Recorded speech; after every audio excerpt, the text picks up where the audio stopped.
ना किसी की बेटी ना किसी की बहू, ज्योति जिसके बस नाम में ही चमक थी। असली जीवन में उसके इतना अंधकार था कि अंधेरा भी उसके जीवन से डरता था। तुझे कितनी बार कहा है मेरे सामने मुंह उठाकर मत आया कर, इसके हाथ से रोटी खाकर पेट खराब हो जाता है। माँ, इसको हटा यहाँ से, मेरे सामने ये आज के बाद दिखनी नहीं चाहिए। अरे मनहूस, तुझे कितनी बार कहा है सामने मत आया कर, क्यों आती है? तुझे वो कमरा दिया है ना, बैठी रहे वहाँ, बाहर से तुझे खाना तो देते हैं, और क्या चाहिए? पापा, आप मुझसे कब तक नाराज रहेंगे? माँ के ना होने पर मेरी क्या गलती है? मुझे क्यों गुस्सा जाता है? मैं तंग आ गई हूँ। तेरी गलती नहीं है तो किसकी गलती है? पैदा होते ही पहले मेरी बीवी को खा गई, और अब अपनी शक्ल दिखा दिखाकर मुझे परेशान करती है, उसकी याद दिलाती है।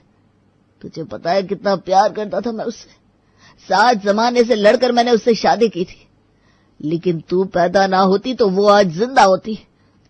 तुझे पैदा करने के कारण वो दुनिया से चल बसी। अच्छा होता अगर हम बेऔलाद ही रहते। इतना गंभीर आरोप सुनकर ज्योति अपने कमरे में चली जाती है। वह अंदर से सिसक सिसक कर रो रही थी। तभी दादी की आवाज आती है। अरे फिर शाम को रोने लग गई। तुझे पता है संध्या समय नहीं रोते, और ऐसा क्या कर दिया, तेरा गला दबा दिया है जो रो रही है। अब 4 बातें सुनने की आदत नहीं होगी तो ससुराल में क्या करेगी? माँ, आप इसे घर से बाहर निकालो। अब तक समाज के डर से हम लोग इसे फेंक नहीं रहे थे, अब तो शादी लायक हो गई है, कोई लड़का देखो और विदा करो इसको। अरे अच्छे लड़के मिलते कहाँ हैं, और जो है मोटा मोटा दहेज मांग रहे। किसने कहा अच्छा लड़का देखने के लिए? जो शराबी कबाबी जो भी मिले निकालो उसको बाहर। अगले रोज ज्योति को देखने एक लड़का आता है, जो उससे बड़ी उम्र का भी था और शराबी भी। माँ को लड़की पसंद आ जाती है और कुछ ही महीनों में ज्योति की शादी हो जाती है और वो अपने ससुराल चली जाती है। ज्योति का टूटा फूटा ससुराल मायके से भी इतना ज्यादा गंदा होता है कि उसे घुसते ही उल्टी आने लगती है। अरे क्या हो गया? ऐसा क्या कर्म करके आई है जो उल्टियां कर रही है? अभी तो शादी हुई तेरी। माँ, ऐसी लड़की से क्या पूछ रही हो? देखा नहीं इसका पिता कैसे बोल रहा था, बस इसे यहाँ से लेके जाओ। मुझे तो वैसे ही नहीं पसंद थी, ये तेरे कहने पर ब्याह कर लाया हूँ, वरना ऐसी से शादी नहीं करता मैं। शक्ल देख रही है, मनहूसियत छिपी हुई है इसके चेहरे पर। अरे बिन माँ की बेटी ये सोच कर लेकर आई हूँ कि घर के काम काज संभाल लेगी। अरे मुझे क्या पता था आते ही उल्टियां करेगी। एक तो गंदा घर, गंदा माहौल, ऊपर से ससुराल वालों की गंदी बोली। ज्योति को लग रहा था जैसे वो आसमान से गिरी और खाई में अटकी। क्या करे, अब यही जीवन है, इसी को पूरी जिंदगी चलाना है। जैसे तैसे ज्योति अपना जीवन काट रही थी कि एक रात उसका पति पीकर आता है। चल निकाल इस घर से बाहर, आज से यहाँ पर मेरी दूसरी बीवी रहेगी। ये सुनकर ज्योति के पैरों के नीचे से जमीन खिसक जाती है। लेकिन आपने मुझसे शादी की है, आप दूसरी बीवी नहीं रख सकते, ये कानूनी जुर्म है। आय हाय, ऐसे कैसे नहीं रख सकता है? एक नहीं 10 रखेगा। तू होती कौन है रोकने वाली? चल हट यहाँ से। जाओ बेटी कल्पना, अपने पति के साथ कमरे में जाओ। ज्योति देखती है कि एक लड़की दुल्हन के कपड़े में उसके पति के साथ उसके कमरे में चली जाती है और ज्योति को उसकी सास अपने साथ अपने कमरे में ले जाती है। माँ जी, ये क्या मजाक कर रहे हैं आप मेरे साथ? अभी तो मेरी शादी को साल भर नहीं हुआ और ये दूसरी शादी कर रहा है। दूसरी नहीं चाहती, तू तीसरी है। पता नहीं क्या तेरे बाप ने हमसे पूछा ही नहीं, लड़का इतना उम्र दराज है, अब तक शादी क्यों नहीं हुई? तो आप लोगों को बता देना चाहिए था। अरे पूछा नहीं तो हम क्यों बताते? अरे दूसरे को तो हम लोगों ने जलाकर मारा था। तू भी देख ले, जिंदा रहना है तो जैसे रखे वैसे रहना। तेरे तो घर वाले तुझे पूछने भी नहीं आएंगे तुझे अगर कुछ हो गया तो। ज्योति को एक झटका लगता है, वो परेशान हो जाती है, लेकिन अब क्या करे, क्योंकि कोई चारा नहीं था। अब तो जो होना था हो चुका था। अगली सुबह, अरे ज्योति, नए जोड़े के कमरे में चाय देकर आ। उसकी और उसकी नई बीवी कब से चाय के लिए इंतजार कर रहे हैं। ज्योति क्या करती, चाय लेकर पति के कमरे में जाती है। क्या देखा था तुमने इसमें? इससे शादी कर ली, न शक्ल है न पर्सनालिटी। चाय रखो, निकल यहां से। ज्योति मुंह उठाकर पूरा कमरा देखती है। कल जिस कमरे में वो नई बहू बनकर आई थी, जहां उसकी फोटो दीवार पर लगी थी, वह बदल चुकी है। जिस बिस्तर में वो अपने पति के साथ रहती थी, वहां अब कोई और औरत रह रही है। वो अपनी अलमारी देखती है, जो वो दहेज में लेकर आई थी, उसमें किसी और की चूड़ियां टंगी होती है। क्या हो गया, पागल हो गई है क्या? हाँ, क्यों मेरा कमरा घुरी जा रही है? चल निकल यहाँ से। सुनाई नहीं दे रहा है क्या? वो क्या बोल रही है? क्या घड़ी घड़ी देख रही है? मैं अपना कमरा देख रही हूँ। नई बीवी जोर जोर से हंसने लगती है। अपना कमरा? ये तुम्हारा कमरा नहीं है, समझी? अभी तक समझ में नहीं आया? यहां से बाहर निकल, नहीं तो घर से बाहर फेंकवा दूंगी, नौकरानी कहीं की। घर से निकालने का नाम सुनते ही ज्योति कांप जाती है। उसकी आंखों में आंसू आ जाते हैं। वो रोते रोते कमरे से बाहर निकलती है कि अचानक से उसे चक्कर आ जाता है और वो गिर जाती है। ला, फिर एक नया नाटक। अरे जूता सुंघाओ या फिर मुंह पर पानी डालो, लेकिन उठाओ इसको, घर का पूरा काम पड़ा है। माँ तू ही लाई थी इसको, तू ही संभाल, मैं जा रहा हूँ काम पर। देख लो सासू माँ, मेरे पापा ने इतना पैसा दिया है कि तुम्हारी झोपड़ी को महल बना दिया, बेकार पड़े बेटे को काम पर लगा दिया। ऐसे मैं घर का काम करूं?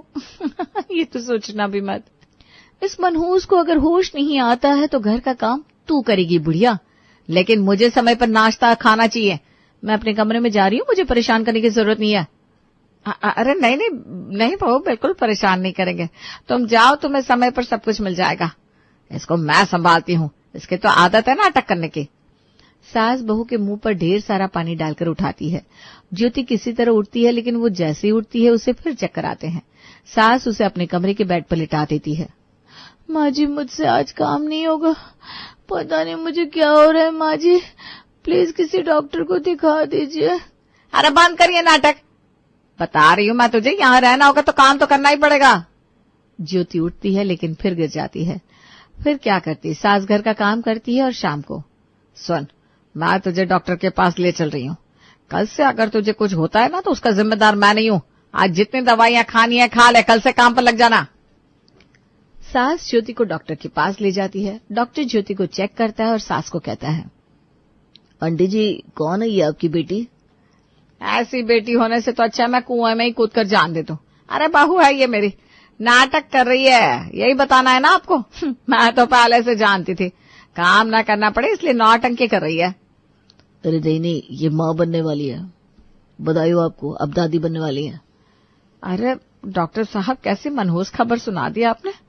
इस बच्चे का हम क्या करेंगे? मेरे बेटे ने तो दूसरी शादी कर ली है, इसको तो बस मैं नौकरानी की तरह रख रही हूँ। क्या बोल रही हैं आप? हाँ, क्या बोल रही हैं? ये गैर कानूनी है। अगर आपके बेटे ने सच में ऐसा कुछ किया है तो मैं खुद उसे पुलिस के हवाले करूंगा। नहीं डॉक्टर साहब, ऐसी कोई बात नहीं है। दरअसल माँ जी कुछ भी बोलती रहती हैं। आप बस दवाइयाँ लिख दीजिए और बता दीजिए आगे मुझे क्या करना है, कैसे करना है, मैं अपना ख्याल रखूंगी। डॉक्टर ज्योति को सारी बातें बताते हैं, दवाइयाँ देते हैं। फिर ज्योति सास के साथ घर आ जाती है। घर आकर, ये बच्चा गिरा दे बहू, हम नहीं रखेंगे इसे। माँ जी मैं आपसे वादा करती हूँ, आपके घर की किसी काम में कोई कमी नहीं होने दूंगी। मतलब जैसे रहती थी वैसे ही रहूंगी। ज्योति घर का सारा काम वैसे ही करती है, लेकिन 7वें 8वें महीने तक ज्योति से काम करना मुश्किल हो जाता है। ये पेट से थी और मुझे किसी ने बताया क्यों नहीं? मुझे अब पता चल रहा है, 8वें महीने में। अब बहू क्या बताया, हमें भी ना कुछ दिन पहले ही पता चला है, वरना हम ये बच्चा गिरा ना देते। वैसे हमें क्या करना है, काम तो पूरा कर रही है ना, वैसे ही जैसे पहले किया करती थी, तो रहने देना अब। अच्छा, मतलब मेरे पति का बच्चा सामने रहेगा और मैं रहने दूं? कान खोलकर सुन लो, अगर ये और इसका बच्चा मेरे सामने रहेगा तो मैं इस घर में नहीं रह पाऊंगी। इससे तो आपको घर से बाहर निकालना ही होगा, या फिर मैं जा रही हूँ। अरे कैसी बात कर रही हो मेरी जान, तुम क्यों बाहर जाओगी? मैं अभी इसे इसके बच्चे के साथ बाहर फेंक देता हूँ। मुझे तो वैसे भी ना इसकी जरूरत है ना इसके बच्चे की। इसे न जाने क्यों माँ पाल रही थी। अरे मैं क्यों पालूंगी, निकालना है तो निकाल दे, लेकिन काम करती थी नौकरानी की तरह फ्री में। अच्छा, तो तुम क्या करती हो? सास बनने का शौक है बस, कल से तुम काम करोगी, समझी? सास बेटे की ओर देखती है। हाँ तो क्या गलत बोल रही है कल्पना? अरे बैठकर खाना है तो कुछ तो काम करना होगा ना भाई, मैंने क्या अनाथालय खोला है? ज्योति पति के मुंह से ये बात सुनती है तो हैरान रह जाती है। आखिर एक पिता को अपने बच्चे से प्यार कैसे नहीं हो सकता, वो यही सोचा करती थी, लेकिन अब पता भी चल गया। वो सोचती है कि जिस तरीके से पूरी जिंदगी उसने काटी, वो नहीं चाहती कि उसके आने वाले बच्चे भी वैसी ही जिंदगी काटे। लेकिन ज्योति करती भी तो क्या, उसके पास कोई ऑप्शन नहीं था। वो चुपचाप घर का काम करती है। सुनो, ये प्रेग्नेंट कैसे होगी? तुम तो कह रहे थे मजबूरी में शादी की है, तुम्हें बिल्कुल प्यार नहीं है इससे। हाँ तो नहीं है ना, लेकिन तुम्हें तो पता है मैं कितना नशा करता हूँ। वो सब ठीक है, लेकिन इसको बच्चा नहीं होना चाहिए। बोल दिया तो बोल दिया। अरे तुम देखो ना ये सब, मैं तो सारा दिन घर पर नहीं रहता हूँ, दफ्तर जाता हूँ। बड़े आए दफ्तर वाले। कबाड़ी की दुकान चलाने वाले लोग दफ्तर जाने लगे तो क्या हमें बताओगे? मैंने जो बोल दिया सो बोल दिया। अपनी माँ से बोल देना ये बात कि कल्पना नहीं चाहती कि इसको बच्चा हो। पति डर जाता है, माँ के पास जाता है। माँ, कल्पना नहीं चाहती ये बच्चा हो। बेटा, तेरी पहले भी 4 शादियां हो चुकी है, पर बच्चा आज भी एक भी नहीं है। मैं इस बच्चे को किसी भी तरीके से नहीं रोकना चाहती हूँ। आखिर मैं भी तो चाहती हूँ कि मैं दादी बनूं। बेटी को माँ की बात सही लगती है, लेकिन फिर उसे कल्पना की धमकी याद आ जाती है। माँ, बच्चा तो कल्पना भी आज नहीं तो कल कर लेगी। फिलहाल तो इसे निकालो, वरना अगर कल्पना ये घर छोड़कर चली गई तो हम लोग फिर एक बार झोपड़ी में आ जाएंगे। ठीक है बेटा, मैं कुछ करती हूँ। ज्योति अपने पति और सास की बात सुन लेती है। वो दुखी तो होती है, पर सोचती है एक बार वो कल्पना से बात करेगी। शाम को ज्योति कल्पना के पास जाती है। देखो कल्पना, मैं ये समझ सकती हूँ कि पति का बच्चा अगर किसी और औरत के कोख से पैदा हो तो औरत के लिए कितनी परेशानी वाली बात होती है। लेकिन तुम ये भी जानती हो कि अब मेरे और मेरे पति के बीच कोई रिश्ता नहीं है। ये बच्चा मेरे जीने की उम्मीद है। मैं तुमसे वादा करती हूँ कि इस बच्चे के होने के बाद मैं ये घर छोड़कर खुद ही चली जाऊंगी। बस बच्चे के होने तक मुझे इस घर में रहने दो। हाँ, मैं जानती हूँ तुम्हारे और मेरे पति के बीच में कुछ भी नहीं है। ठीक है, तुम्हारे जैसी औरत को जीवन में कुछ भी नहीं मिला। मैं इस बच्चे को पैदा करने में तुम्हारी मदद करूंगी, लेकिन जिस दिन ये बच्चा पैदा होगा उसके बाद जैसे ही तुम ठीक हो गई तो ये बच्चा लेकर हमारी जिंदगी से दूर चली जाना। ज्योति कल्पना की बात मान लेती है और उस घर में रहने लगती है। कुछ समय बाद ज्योति एक बहुत प्यारे से लड़के को जन्म देती है। सास खुश हो जाती है। अरे वाह, ये तो बिल्कुल अपने बाप पर गया है। देखो इसकी आंखें, इसका मत्था, इसका चेहरा बिल्कुल मेरे बेटे जैसा है। सास अपने पोते को गले लगा लेती है और बहुत प्यार करती है। ए बुढ़िया, इतना नाटक करने की कोई जरूरत नहीं है। अभी तक तो यही नाटक करती थी, अब तो तूने भी शुरू कर दिया। हटाइए बच्चा यहाँ से। ऐसा मत करो कल्पना, इस लड़के के भरोसे मैं अपनी पूरी जिंदगी काट लूंगी। मुझे बच्चा चाहिए। बच्चा चाहिए तो मैं पैदा कर दूंगी, लेकिन इसको भगाओ यहाँ से। सास अपने पोते को देखकर बहुत रोती है और ज्योति से कहती है कि वो उसके साथ चलेगी। चलिए माँ जी, अगर आप अपने बेटे के बिना नहीं रह सकती हैं तो आप मेरे साथ चल सकती हैं। तेरे साथ कौन जाना चाहता है? तू तो मेरा पोता दे दे बस मुझे। ये चेहरा मुझे मेरे बेटे के बचपन की याद दिलाता है। अब मैं इस पोते को तुझे कहीं नहीं ले जाने दूंगी। ज्योति जोर जोर से रोने लगती है। कैसे बहकी बहकी बातें कर रही है माँ जी? मुझसे प्यार नहीं है, मेरे बच्चे को कैसे रखेंगी? अरे तुझे रखना भी कौन चाहता है? लेकिन माँ जी, मेरा बच्चा मेरा दूध पीता है, ये माँ के बिना नहीं रह सकता। मैं ऐसे किसी भी हालत में आपको मेरा बच्चा नहीं दूंगी। मुझे पता होता कि आपका इरादा अगर मेरे बच्चे को हड़प नहीं खाया तो मैं इस घर में इस बच्चे को जन्म ही ना देती। अच्छा, ये तेरे अकेले का बेटा नहीं है, ये मेरे बेटे का भी बेटा है। लेकिन जो ज्योति अब तक नहीं बोली थी वो अब बोलना शुरू करती है। अब तक मैंने अपने जीवन में जो कुछ सहा वो सब एक तरफ, लेकिन अब मेरे पास मेरा बच्चा भी है। मैं ऐसे किसी भी हालत में आप लोगों को मेरा बेटा नहीं दूंगी। अच्छा रुक, अभी तेरे घर वालों को फोन करती हूँ। सास ज्योति के घर वालों को फोन करके बुला लेती है। ऐसा क्या कर दिया इसने जो आप लोगों ने हमें बुलाया? जानते तो हो आप लोग, हम तो इसकी शक्ल भी नहीं देखना चाहते, इसीलिए तो हम इस घर में भी नहीं आते। आपको पता है आपका घर ढूंढने में ही हमें कितना वक्त लग गया। हमें मत बुलाया करिए। ज्योति के मसलों पर हमने तो शादी कर दी, मतलब हाथ झाड़ लिया। वो तो मेरा बेटा भी कह रहा था कि आप लोगों ने कुछ भी नहीं किया अपनी बेटी के लिए।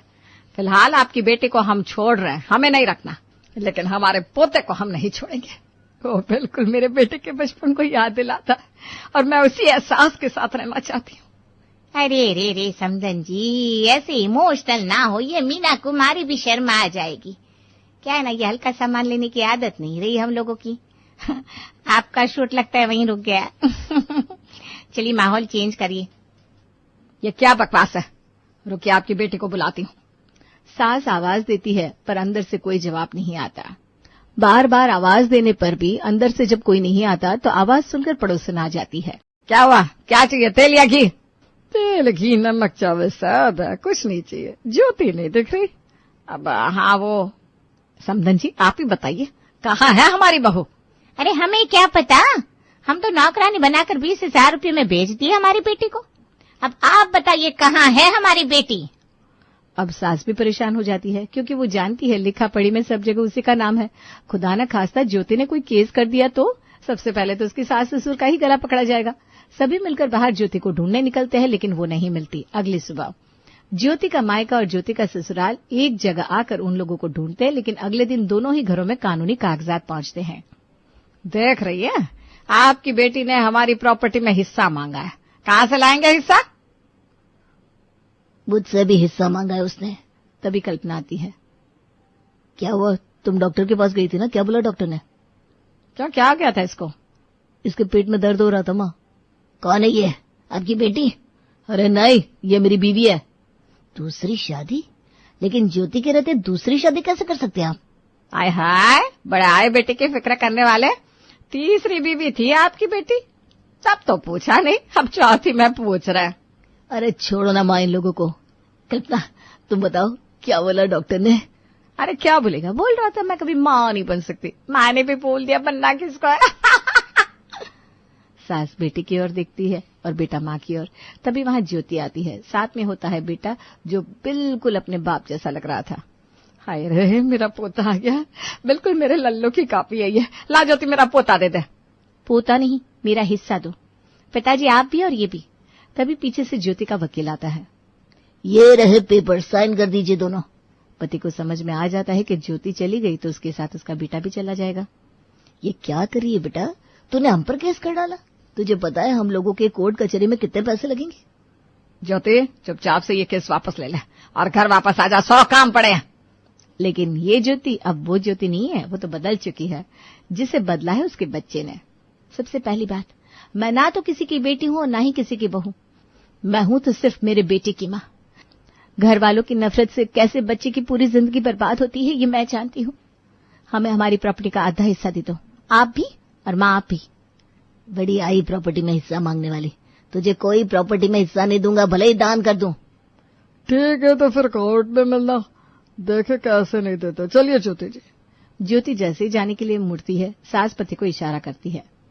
ज्योति ऐसा मत करो, बेटे के साथ मैं तुम्हें इज्जत और प्यार से घर पर रखूंगा। कैसी बात कर रही हो? और मैं तो जा अपने घर, समझी? मुझे मेरी बहू मेरा पोता चाहिए। तुझे तो बच्चा ही नहीं चाहिए, लेकिन हमें तो चाहिए। बेटा हिस्सा भी तू रख ले, घर भी तू रख ले, लेकिन घर वापस आ जा। लेकिन बदली हुई ज्योति अब अपने लिए चुनती है तो सिर्फ आत्मसम्मान, और वो बेटे को लेकर वहां से चली जाती है।